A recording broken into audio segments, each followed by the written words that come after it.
Hey guys, this is Dr. Hub. In case you haven't subscribed, please do subscribe for updates.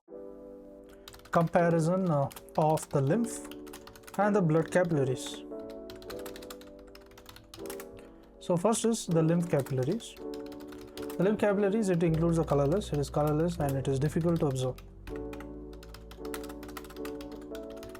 So the blood capillaries, it is reddish and it is easy to observe. So the lymph capillaries, it is blind. The lymph capillaries, it is a blind, that is, it is closed at the tip. Then comes the blood capillaries.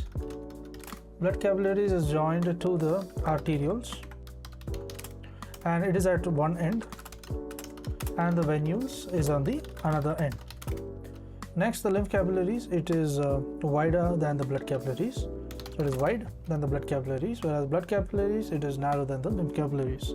The lymph capillaries, it is the wall consists of a thin endothelium and it is poorly developed. Basement membrane is present. Next is in blood capillaries, the wall consists of a normal endothelium.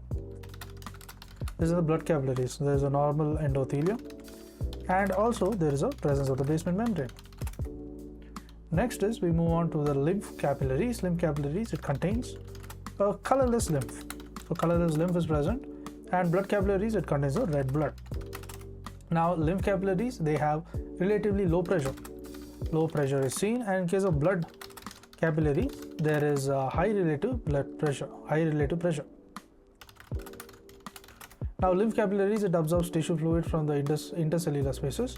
Absorb tissue fluid from intercellular spaces.